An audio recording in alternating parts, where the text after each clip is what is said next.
Hello everyone. तो आज हम समझने वाले हैं मल। मल क्या होता है? Waste product of our body, यानी कि हमारे शरीर का जो भी वेस्ट प्रोडक्ट होता है उसको हम क्या कहते हैं? मल कहते हैं। जैसे कि मूत्र, पुरीस और स्वेद। मूत्र यानी टॉयलेट की बात कर रही है, पुरीस यानी फीकल मैटर की, और स्वेद यानी स्वेट की। ठीक है, इन तीनों को मल कहा जाता है। अब देखो, अब ये मल होता है वो दो प्रकार का होता है। एक होता है अन्नमल, एक होता है धातुमल। अन्नमल क्या होता है? अनमल यानी कि अन्न से उत्पन्न होने वाले मल को अनमल कहते हैं। यानी जब अन्न पे अग्नि काम करती है तो उससे जो भी मल उत्पन्न होगा उसको हम क्या कहेंगे? अनमल। जैसे कि एग्जाम्पल यहाँ लिख रहे हैं, मूत्र, पुरुष और स्वेद। धातुमल, धातुमल क्या है? देखो, स्वेद को आप अब यहाँ पर छोड़ दीजिए। स्वेद कह रहा है कि इसके अंदर आएगा, धातु के अंदर आ जाएगा। ठीक है, मूत्र और पुरुष समझिए।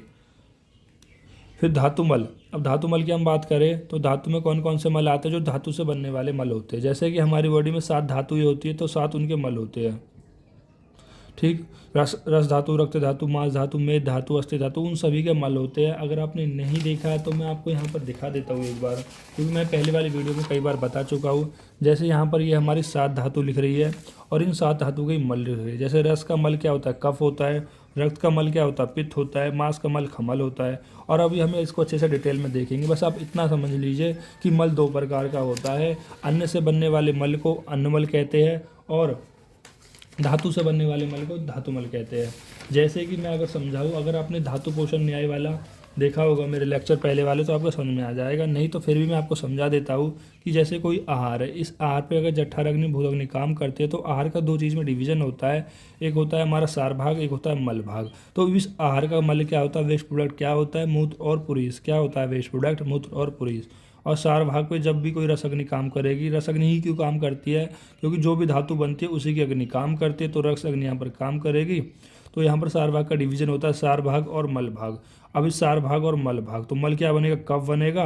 और इस सार भाग से धातु कौन सी बनेगी? रस धातु बनेगी। तो इस रस धातु का कफ कौन सा हो गया? मल कौन सा हो गया? कफ नहीं, मल कौन सा? वेस्ट प्रोडक्ट कौन सा हो गया? कफ हो गया।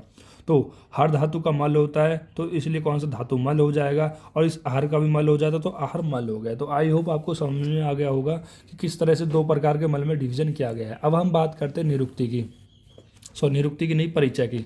तो परिचय में क्या बताया है कि शरीर को मलिन करने वाले को मल कहते हैं, यानी शरीर को जो दूषित करता है उनको हम मल कहते हैं। ठीक। दोष धातु मल मूल ही शरीरम, यानी कि दोष धातु मल मूल ही शरीरम। दोष कौन कौन से होते हैं? 3 दोष होते हैं आपकी बॉडी में, वात, पित्त और कफ। धातु कौन सी होती है? 7 धातुएं होती है। मल कौन से? 3 मल होते हैं, मूत्र, पुरुष और स्वेद। मूल होते हैं, मूल मतलब रूट होते हैं ऑफ आवर शरीर, यानी हमारे शरीर के रूट कौन कौन सी होती है? दोष धातु मल। जैसे कि एक पेड़ की रूट होती है, वो उस रूट पे पूरा खड़ा हुआ होता है। उसी तरह जो हमारा पूरा शरीर है इन 3 चीज़ों पे टिका हुआ होता है, दोष पे, धातु पे, मल पे। इसलिए यहाँ पर बोला गया है दोष धातु मल मूलम ही शरीरम। फिर हम इसकी मात्रा प्रमाण देखते हैं। यदि कह रहा है जो हमारी बॉडी में मल है उसकी मात्रा बहुत ज़्यादा हो जाए, अधिक वृद्धि हो जाए तो भी हमारे लिए हानिकारक होगा, या मल का बहुत ज़्यादा क्षय हो जाए तो भी हमारे लिए हानिकारक होगा। अगर ये उचित यानी प्रॉपर प्रमाण में हो तो ही हमारे लिए सही होगा। जैसे कि अगर मैं मल के क्षय की बात करूँ, जैसे आपने एक केस देखा होगा डायरिया। डायरिया यानी लूज मोशन, उसमें जो हमारा मल होता है बॉडी का बहुत ज़्यादा निकल जाता है। ठीक है, यानी जो पुरीस होता है, पुरीस फीकल मैटर जो बहुत ज़्यादा निकल जाता है, जिसकी वजह से हमें बहुत ज़्यादा कमजोरी फील हो जाती है, जिसके लिए बहुत ज़्यादा कमजोरी भी फील होती है। तो तो पुलिस का काम क्या होता है? देखो, अगर मैं इन तीनों के काम की फंक्शन की बात करूँ तो पुलिस का काम क्या क्या काम होता है? स्ट्रेंथिंग ऑफ आवर बॉडी, मतलब हमारी बॉडी को जो स्ट्रेंथ, बल देने का कार्य कौन करता है? पुरुष करता है। यानी कि जो शरीर को बल का बांधने का कार्य कर रहा है वो कौन कर रहा है? पुरुष कर रहा है। जबकि मूत्र क्या होता है? जो भी अन्न में अत्यधिक क्लेद होता है उसको मूत्र की फॉर्म में कन्वर्ट करके निकाल देना, मूत्र का ये काम होता है। और जबकि स्वेद का क्या फंक्शन होता है, कार्य होता है? स्वेद का होता है त्वचा को स्नेहन कराना, या फिर रोम छिद्र, मतलब जहाँ से आपके हेयर निकलते उनको कह रहे स्नेहन कराने का काम करते हैं। यानी तीनों ही मल के अपने अपने कार्य होते हैं, लेकिन फिर भी हम इनको मल कहते हैं। मल क्यों कहते हैं? मल कहने का यही कारण है क्योंकि ये रुक जाते हैं हमारे शरीर में और वहाँ पर से हमारे शरीर को दूषित करने लग जाते हैं, इसलिए हम इनको मल की संज्ञा दी गई है। अब ये शरीर के त्याज्य द्रव्य होते हैं। त्याज्य का मतलब होता है त्यागना, जिनको हमने ऐसे कह सकते हैं, ये ऐसे द्रव्य होते हैं जिनको हम अपनी बॉडी से बाहर निकाल देना चाहिए, इसलिए इनको बोला गया है शरीर के त्याज्य द्रव्य होते हैं। मल की उत्पत्ति का जितना आवश्यक है उतना ही उसका निष्कासन भी आवश्यक है। यानी कि जितना उसका निष्कासन यानी जितना उसको निकालना जरूरी है हमारे बॉडी से, उतना उसको बनना भी जरूरी है। यदि मल नहीं बनेगा तो मैंने बता दिए पुरीस का क्या कार्य होता है, यानी शरीर को बल देना, शरीर को स्तंभन करने का कार्य करने का, तो वो भी कार्य नहीं होगा अगर पुरीस नहीं बनेगा। तो आपकी त्वचा का जो स्नेहन कराने का कार्य है, अगर वो स्वेद नहीं बनेगा तो वो भी नहीं होगा। तो बताया गया है जितना उसका निष्कासन आवश्यक है उतना ही उसकी उत्पत्ति भी आवश्यक है। और शरीर में रुककर ये शरीर को मलिन करते हैं, यानी ये क्या करते हैं, शरीर में रुककर शरीर को मलिन करते, दूषित करते, इसलिए इन्हें मल की संज्ञा दी गई है। अब हम बात करते हैं निरुक्ति में। निरुक्ति में शरीर को शोधन करने वाले द्रव्य को मल कहते हैं। शोधन का मतलब होता है प्योरीफाई, जो शरीर ऐसे द्रव्य जो शरीर को प्योरीफाई कर रहे हैं। भाई अगर हमारी बॉडी से मल निकल जाएंगे, अगर अच्छे से मल निकल जाएंगे तो आप कैसे हो जाएंगे, प्योरीफाई, शुद्ध आपको फील होगा, ठीक है। लेकिन वो आपकी बॉडी में फिर से बन जाएंगे और बनना जरूरी भी है ताकि आपकी बॉडी में ताकत आए। फिर परिभाषा की बात करते हैं। शरीर के वे त्याज्य द्रव्य जो मात्रा में अधिक संचय हो जाए और शरीर को मलिन करे, यानी शरीर के वे त्याज्य द्रव्य मतलब ऐसे त्यागने वाले ऐसे द्रव्य होते हैं जो मात्रा में अधिक संचय हो जाए, यानी अधिक संचय का मतलब होता है बहुत ज़्यादा इकट्ठे हो जाए, ठीक है, और शरीर को मलिन या दूषित करने लगे, तब मल कहलाते हैं। देखो अगर मल हमारी बॉडी में एक प्रॉपर मात्रा में तो कोई दिक्कत नहीं है, लेकिन अगर वो अपनी प्रॉपर मात्रा से अधिक वृद्धि कर गए तो हमारे शरीर को क्या करने लग जाएंगे, मलिन करने लग जाएंगे, दूषित करने लग जाएंगे। तो इसीलिए हम इनको क्या कहते हैं, मल कहते हैं। हम बात करते हैं उत्पत्ति की। जैसे आहार रस पे कौन से की निवार करते हैं, जठर अग्नि। जठर अग्नि से डिवाइड होता है आहार रस में, आहार रस प्रसाद भाग और मल भाग में। अब ये मल भाग दो चीज़ में आगे जाकर डिवाइड होता है, एक होता है तरल भाव, एक होता है घनत्व भाव। यानी कि आहार में जो भी आपने कुछ खाया होगा तो उसमें एक लिक्विड वाला पोर्शन आएगा और एक आएगा सॉलिड वाला पोर्शन। अब लिक्विड वाले पोर्शन यानी तरल भाव में मूत्र और स्वेद आ जाएंगे, और हमारे सॉलिड वाले पार्ट में क्या आ जाएंगे, हमारा पुरीस आ जाएगा, फीकल मैटर आ जाएगा। अगर हम बात करें पंच महाभूत की कि मल में कौन कौन से पंच महाभूत से मिलकर बना हुआ होता है, तो पुरीस में पृथ्वी महाभूत की अधिकता होती है, मूत्र में जल और अग्नि महाभूत की अधिकता होती है, स्वेद में जल महाभूत की अधिकता होती है। देखो एक कॉन्सेप्ट तो आपको पता ही होगा कि हर एक द्रव्य में 5 महाभूत होते हैं, लेकिन किसी एक या दो द्रव्य क्या होती है, प्रधानता होती है। जैसे कि पुरीस में पृथ्वी की, मूत्र में जल की और अग्नि की, और स्वेद में जल की अधिकता होती है। अब हम बात करते हैं प्रकार की। आचार्य चरक के अनुसार जो पुरीस और मूत्र वो आहार के मल है। मैंने यहाँ पर भी बताया था आहार के मल यानी अन्न के मल है आहार, पुरीस और मूत्र, और कुछ धातुओं के मल है जैसे कि स्वेद किसका मल है, हमारा मेद धातु का मल है, ठीक। अब हम इनको देखते हैं। जैसे कि रस का मल क्या होता है, कफ। रक्त का मल क्या होता है, पित्त। मांस का मल क्या होता है, खमल यानी जो नाक का है, कान का है, जो ये जम जाता है ना, नाक में जम जाती है, कान में जम जाती है, तो ये सब खमल यानी पपड़ी सी जो जम जाती है, ये जो कान में से आप जो निकालते हो, ठीक है। और मेद का क्या मल है, स्वेद। जो यहाँ पर बताया ना कि आचार्य चरक ने कहा कुछ धातुओं के भी मल है, जैसे कि मेद का क्या मल है, स्वेद, ठीक। अस्थि, केश, लोम, नख, मज्जा, नेत्र, पुरीस और त्वचा। शुक्र का मल क्या है, ओज। जो किसने बचाया, आचार्य सारंगधर ने। अष्टांग देखो आचार्य सारंगधर ने अष्टांग हृदय में कह रहे हैं शुक्र का जो मल बताया गया है वो क्या है, ओज, ठीक। देखो इसमें आपको क्या समझ में आया है, एक तो आपको ये हर एक धातु का मल पता होना चाहिए, और ये पता होना चाहिए पुरीस और मूत्र का जो मल होता है वो आहार मल होता है। अब एक और इम्पॉर्टेंट पॉइंट देखो, जो ये रस का कौन सा मल था, कफ मल था, ठीक है। ये कफ दोष नहीं है, ये कफ मल है, तो इतना ध्यान रखना। कभी आप ऐसे सोच लो कि रस का मल कफ, यानी कफ दोष से रिलेट करो, दोष नहीं है, ये कफ का मल है। जैसे कि रस का कह रहा है मल कफ है, कैसे कि ये दोष नहीं है, इसका अर्थ है चिपचिपा पदार्थ जो त्याज्य हो, यानी कि जो ये मल है, ये कफ मल है, ये त्याज्य है, यानी इसको हमें अपने शरीर से त्याग देना है, ठीक है। तथा शरीर को मलिन करे। शरीर को मलिन करने का मतलब है शरीर को दूषित करे। जैसे कि example mucus in nose and वल्गम, यानी जो म्यूकस होते हैं नोज में, जो म्यूकस होती है उसको हमें बॉडी से त्याग देना चाहिए, जो बलगम बनती है सुबह सुबह उसको भी त्याग देना चाहिए। तो ये किसके मल है, ये मल होते हैं रस के मल, ठीक है। तो क्या समझ में आया, ये दोष नहीं है। कफ जो ये कफ लिख रहा है ना, कफ मल है, कफ दोष नहीं है, क्योंकि कुछ इसमें हम ऐसा समझ लेते हैं कि कफ दोष है, इसको समझ लेते हैं अपने दिमाग में, ठीक है। पर इसको आपको कफ मल है, दोष नहीं समझना है, ठीक है। क्योंकि जो दोष होते हैं ना हमारी बॉडी, भाई अगर जो दोष होते हैं उनको आप अपनी बॉडी से बाहर नहीं निकाल सकते। जो वात पित्त कफ है उनको आप अपनी बॉडी से जो दोष होते हैं वो त्याज्य नहीं होते। त्याज्य मतलब उनको आप अपनी बॉडी से बाहर नहीं निकाल सकते। लेकिन जो मल होते हैं वो क्या होते हैं, त्याज्य होते हैं। त्याज्य मतलब इनको आप अपनी बॉडी से बाहर निकाल देना चाहिए। जैसे कि कफ का मल जैसे म्यूकस इन नोज, बलगम। अब जैसे मैं बात करूँ रक्त का पित्तमल, अगर आप इसको किससे कोरिलेट करोगे, पित्तमल को देखो, जैसे बाइल जूस में क्या होता है भाई, बाइल में क्या होता है, कुछ वेस्ट प्रोडक्ट होते हैं जैसे कोलेस्ट्रॉल हो गया, बाइल सॉल्ट हो गया, और इनका फंक्शन क्या भाई, क्या हो गया, देखो वाइल, जैसे वाइल में क्या होते हैं हमारे वेस्ट प्रोडक्ट होते हैं, कोलेस्ट्रॉल एंड बाइल सॉल्ट है।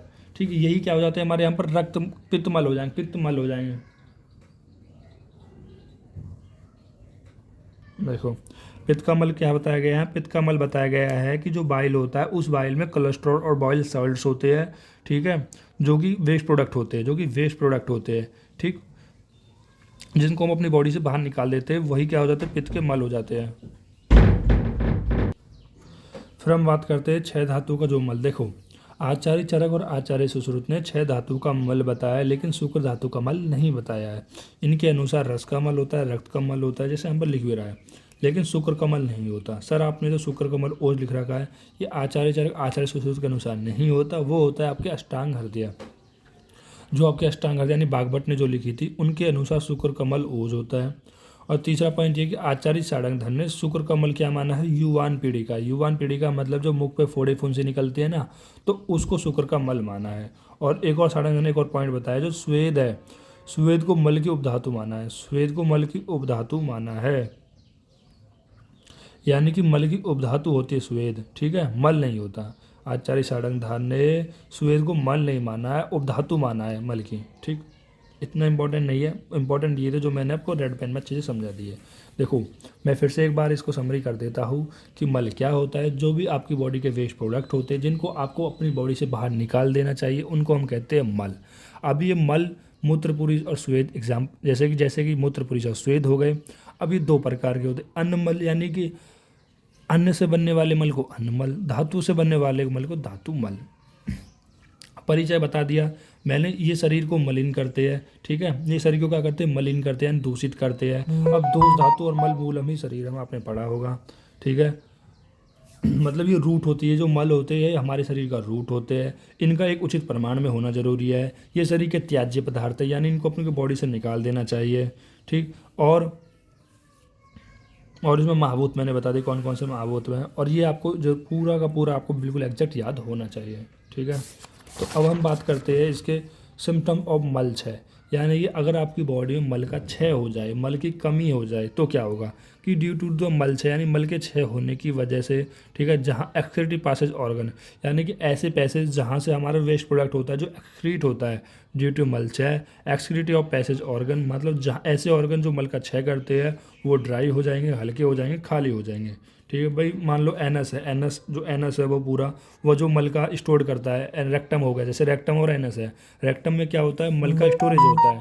ठीक है, अब मल का स्टोरेज होता है, तो उसमें अगर मल का क्षय हो जाएगा तो वो कैसा हो जाएगा, खाली तो रहेगा।